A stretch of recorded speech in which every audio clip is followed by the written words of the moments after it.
Everyone. This is the third lecture about introduction to electrocardiography from diagnostics point of view or interpretation point of view.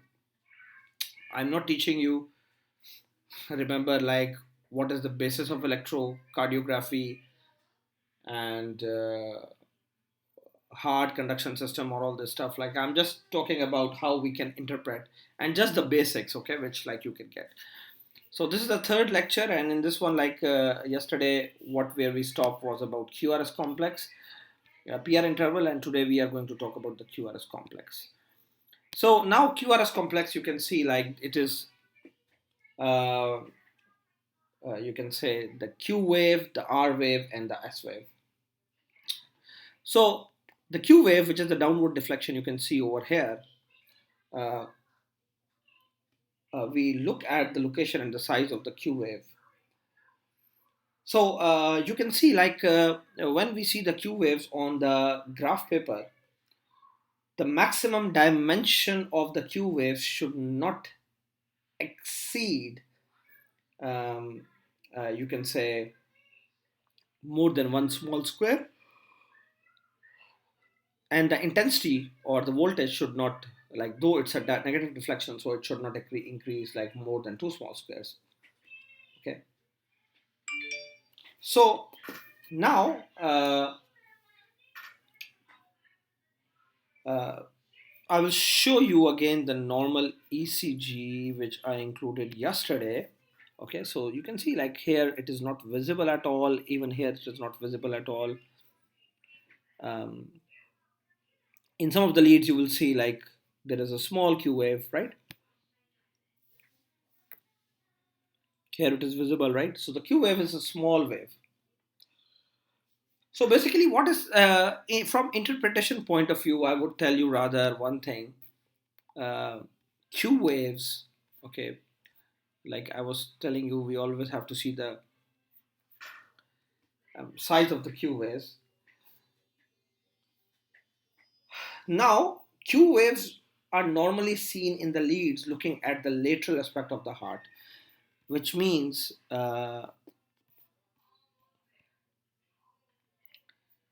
V5 look at the lateral side of the heart, V6 look at the lateral side of the heart, as well as AVL look at the lateral side of the heart. So, if there is large Q waves in any other leads, they are abnormal. And they are basically, you can say, a sign of old myocardial infarction, okay? So Q waves are very prominent or can be seen in the leads which are seeing the heart from the lateral side, like V5, V6, AVL. If we can see Q waves in other leads, it means like the person may have old myocardial infarction. Uh, After that, there is R wave, there is S wave, and now you can see like here, there is a lot of explanation given over here. Okay.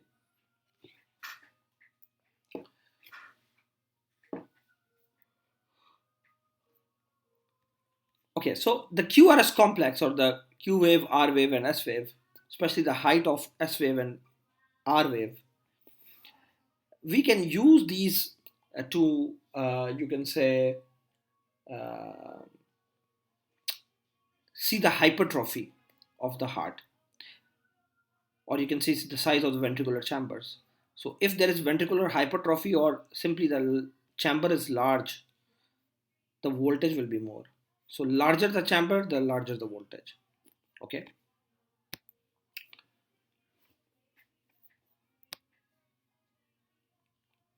Okay. You can see like over here, uh, this lead 1, 2, 3, and AVR, AVL, and AVF, which are shown over here. And these are the V1, V2, V3 to V6. And you can see like there is a transition of the change. QR's complex, see, from downward, see, they change, right? Small R waves begin in V1 or V2 and progress in size to V5.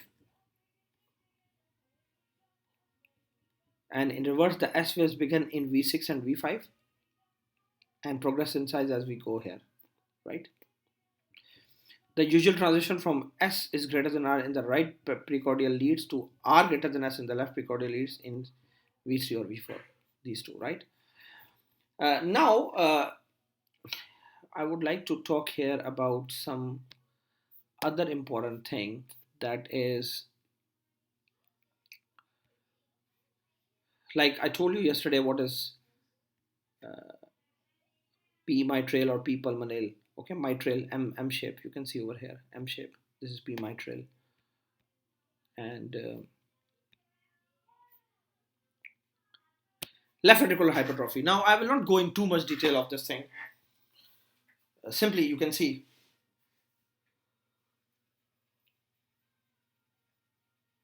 normal heart. This is hypertrophy, and see the voltage is increased too much as compared to this one. This one is too much, right? So basically what we do is we check, okay, now there are voltage criteria for left ventricular hypertrophy.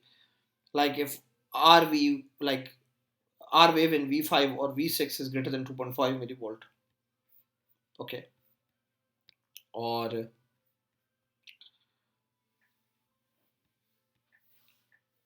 you can see like there is a lot of criteria written over here as well as over here.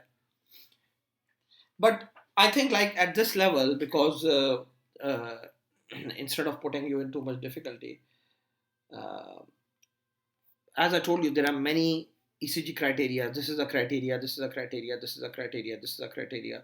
And of course, it's very hard to remember. And that's why most of the people, they remember this thing and so on. One method, one method involves finding the total height of S wave in V1, okay, and height of R wave in V6. So S in V1, height in millimeters, and R in V6. So if they both, when we add them, S wave in V1 and the R wave in V6, when we add them and they are more than 35 millimeter, it means like the person have left ventricular hypertrophy. So nowadays, by the way, the ECGs, they calculated themselves. See this one, chest lead voltage criteria. I can mark it. See, there is caudal criteria. Okay. There is limb lead voltage criteria. So this is the criteria which I remember, and this one is easy to remember, by the way. So you can see like this is S wave in V1 and R wave in V6, right? So if the addition of both of them is more than 35 millimeter, it means like they have left ventricular hypertrophy. So one use of this thing is this one, like, simply either there is ventricular hypertrophy or not.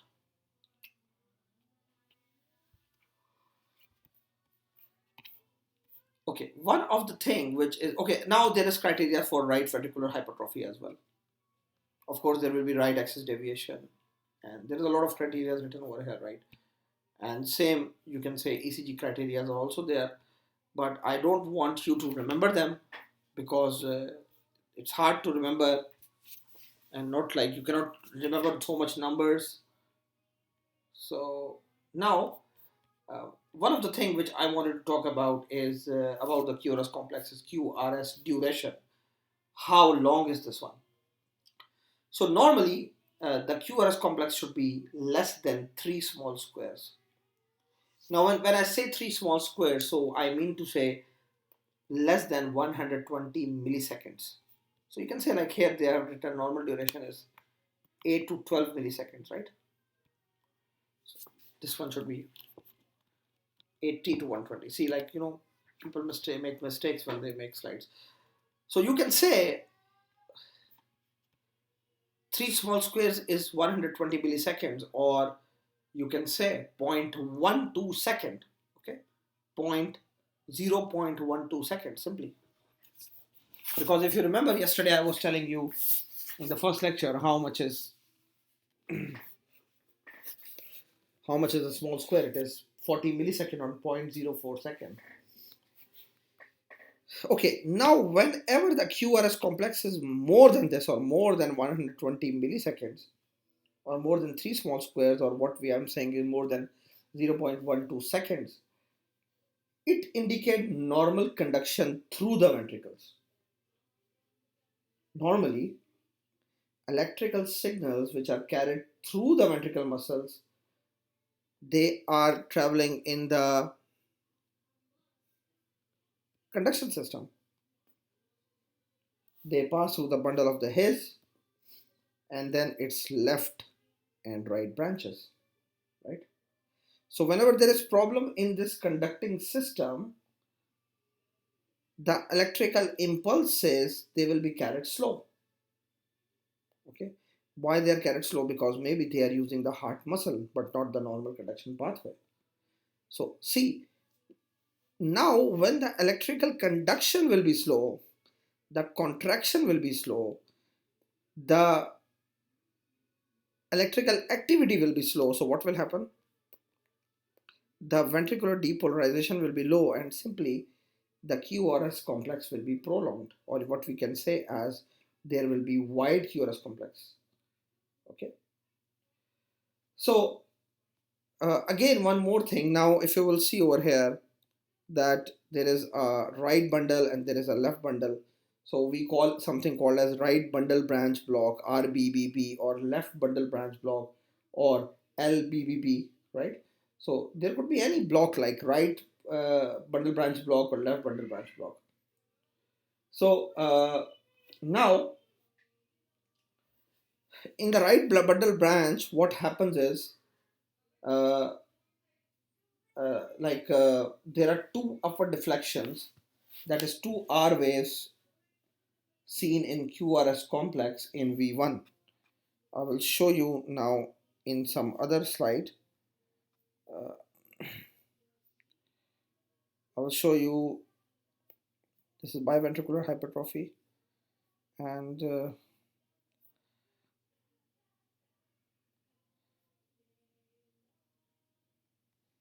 myocardial infarction with bundle branch block. Okay, so can you see V1 over here? So if you will see V1 over here, what's going on, that there is two R waves. You can see there is two R waves. There is two R waves, right? So this is what happens in right bundle branch block. This is also called as RSR pattern. RSR pattern. Okay. So, and on the same side, at V6, what you will see is a deep S wave. Okay. Actually, there are too much details now. Of course, at this level, I don't know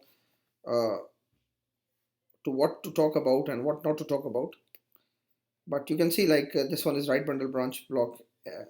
What you can say, ECG, and see there are Q waves in V1. There are Q waves in V3. Okay, and you can see like there is deep S wave. Here it is written fat or wide. It should be not fat, it should be wide. Wide S wave in V6. And same thing, there could be left bundle branch block. Okay. So left bundle branch block, now left bundle branch block, as it is written, often a difficult ECG diagnosis, because left bundle branch block, the right ventricle is activated first, and left ventricular infarct Q waves may not appear at the beginning of the QRS complex. So you can say the presentation of left bundle branch block on ECG is very, like, too much variety is there, or too much changes are there, that it is hard to catch. So let's see a ECG. Now you will see reversal of the usual R wave progression in precordial leads. Okay, see, there is no R wave progression, which I was telling you in the start. right? Or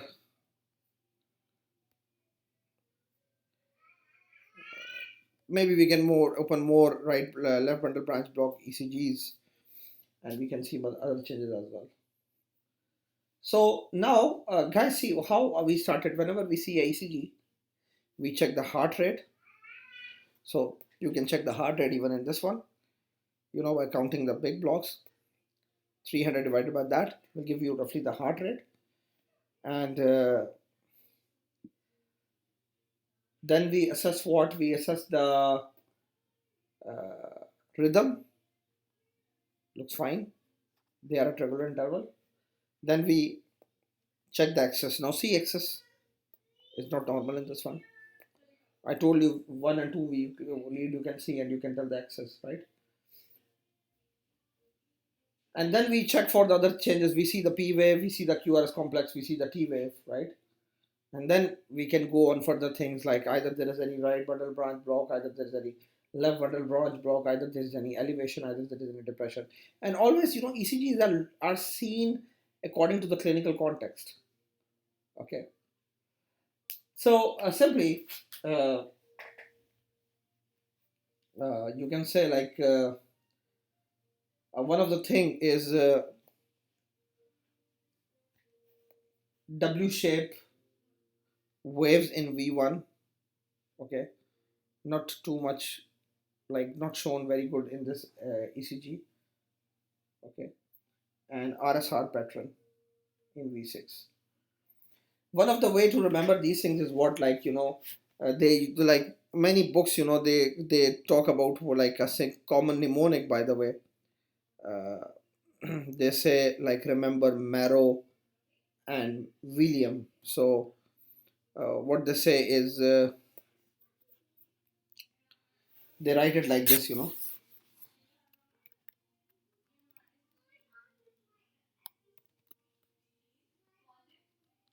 William, like this, and they like sorry, like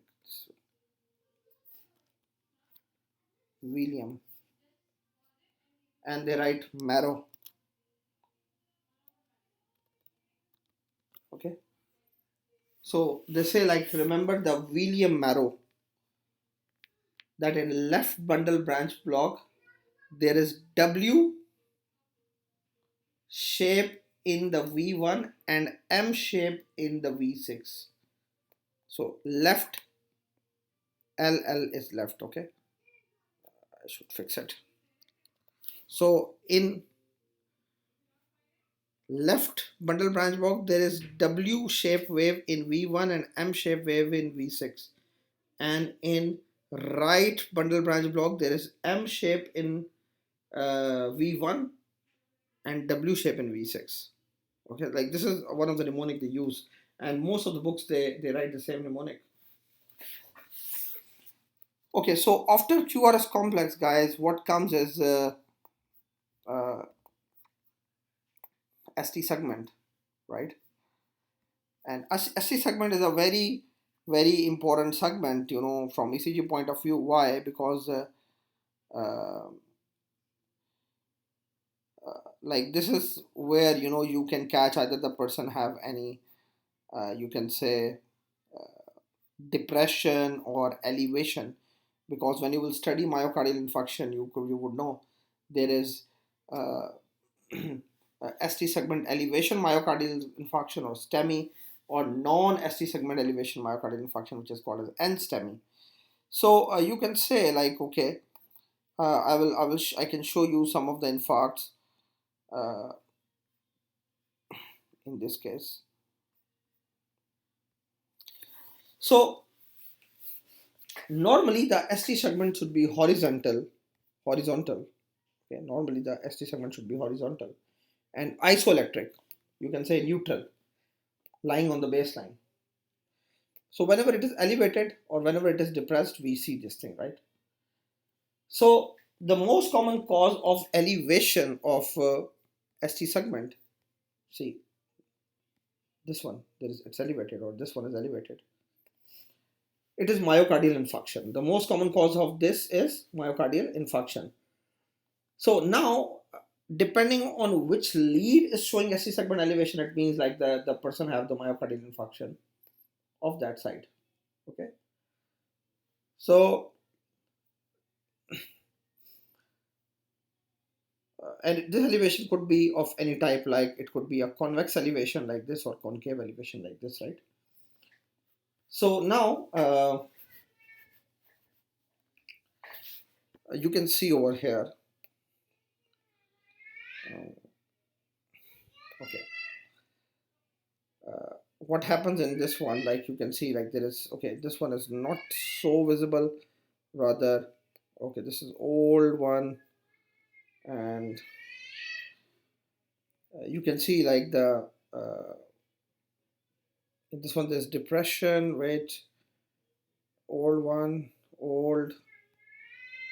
Okay, so wait, I want to show you some acute myocardial infarction ECG, right? So give me some time to take it out. STEMI. So simply when we see the ECG in these patients, um, what we can see is the elevation of the. Now this is the ECG in which, like, because okay, you can see now. Okay, I'm going to make it a little more in line. So okay, what you can see is, see, there is no changes, but in V1 there is a segment elevation, V2, V3, and V4, and also in V5. So you can say like this is anterior lateral myocardial infarction, and this is basically lead one, which you can see a little, right? Or I can show you a little more of V1. So lead one, so you can see like there is ST segment elevation in lead one as well. So this is basically anterior, like lead one also see the heart from the lateral side. So see, V1, 2, 3, 4 is anterior, looking the heart, the anterior and the septal region, and lead 1 and V5 is looking the heart from the lateral side. So you can say it is anterior lateral type of myocardial infarction, right? So this is one of the ECG which is showing the changes of myocardial infarction. Simply, this is the thing.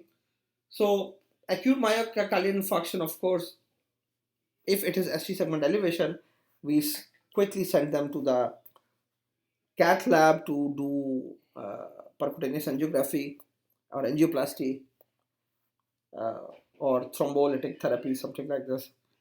So ST segment elevation, which is convex upward, is keeping with acute myocardial infarction, or if the patient have new low left bundle branch block with atypical chest pain. So now ST segment elevation, it persists over some weeks, right? So you can see over here, uh, A is a normal ECG prior to MI, uh, and this one is like you can see there is this one, A is normal, B is like hyperacute T waves, okay, with ST segment elevation. Then C, there is marked ST segment elevation. D, now you can see like here there is no Q wave, no Q wave, but here you can see like the Q waves are appearing. So remember, Q waves or pathological Q wave, we call it as a pathological Q wave. They are keeping with old myocardial infarction. Okay, but this one there is a pathological Q wave with ST segment elevation, so you can say uh, this is uh, acute myocardial infarction with pathological Q wave. But you will see later on the ST segment, it comes down, but the Q wave they persist. So remember, whenever there is Q waves in the ECG, someone who had a previous myocardial infarction, so it means like they have pathological Q waves, so they had a myocardial infarction before. So here what I was showing you are old inferior MI. So remember, inferior MI, the foot one will see. So you can see the pathological Q waves over here, as well as in lead 3 you can see pathological Q waves, AVF, lead 3, and lead 2. Like these are the thing, like small Q waves, pathological Q waves can be seen over here. These are the leads which look the heart from the downsides, right? So this thing, sometimes, whenever there is ischemia to the heart, so this is infarction, but in angina, for example, or in non-ST segment elevation myocardial infarction when there is ischemia, but mostly in angina. There is no elevation of ST segment, rather there is a depression, right? So a very important thing is like whenever there is any ST segment depression, we always go for the cardiac enzymes. We see if the cardiac enzymes are raised or not. Because if the cardiac enzymes are raised, so we call it as NSTEMI, non-ST segment elevation myocardial infarction. But if the cardiac enzymes are not raised, so maybe it is angina, like in which there is ischemia is going on. So now uh, this is like about the ST segment elevation and pathological Q waves. So we always check these things. So again, this is an old posterior lateral MI. So you can see like tall R waves in upright T's. See, T waves are too much prominent. Okay, in this one. So now after this, there is one more thing that is called as QT interval. QT interval is not shown over here, rather here. So QT interval is like basically from the start of QRS complex to the end of the T wave. So here they are showing ST interval. So there is something called as QT interval as well. So I would not talk much about that, but like just to tell you right now, like some of the people, they have a long QT interval syndrome. Like they have long QT interval. Their QT interval is not normal. So they are basically prone to more arrhythmias. Okay. So the QT interval, of course, it changes with the heart rates, but as a general rule, it should not be more than 2 big squares. And there is a lot of important things here. You will see regarding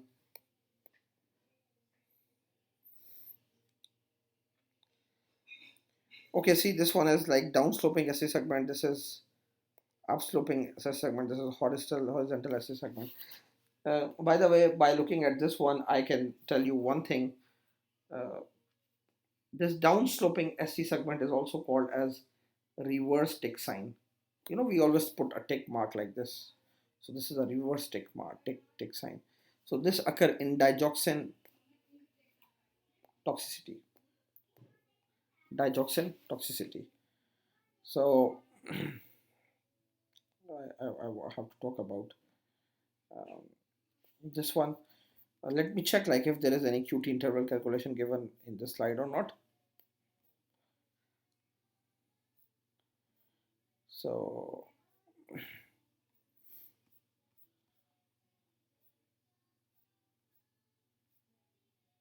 okay, okay, leave it. Okay, so the final wave is the T wave, guys, right?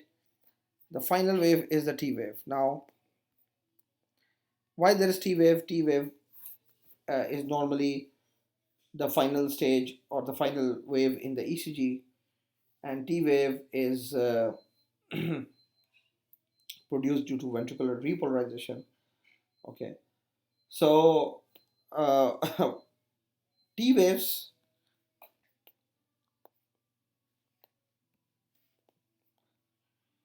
so T waves here you can see over here. Okay, so this is like about QT interval, and U wave like we leave the U wave for now. Okay, so T wave is an important wave. Why? Because it represents ventricular repolarization. Now they are generally less than 2/3 of the height of their neighboring R wave. So this is 1/3, this is 2/3. So they are generally less than 2/3 of the height of the R wave, right? This is one of the things to check them. And they should not be more than 2 large squares tall. Okay. So this thing is important. So now I would rather say that T wave is mostly used to check any thing like hyperkalemia or hypokalemia. For example, in hyperkalemia, there will be tall tented T waves. I had already done lecture on hyperkalemia. I show you the ECG. So they have tall tented waves. In hypokalemia, there is flat T waves, right? And rest you can see that hyperkalemia and hypokalemia lecture, and then you would know like what I explain about them, right? About hyperkalemia and hypokalemia and what are the ECG changes. So this is like how we check the ECG, like two basics, by the way, guys, two basics. I don't want to put you in too much details for now, because you guys don't know the condition. So when you don't know the condition, what is, for example, myocardial infarction, or because you haven't done that. So that's why like these are two basic things which I can teach you by for now. And rest like in the next lecture, maybe there'll be one more lecture on ECG, and then I will talk about the other investigations related to heart or cardiology, and then of course our lectures will be finished. Thank you so much.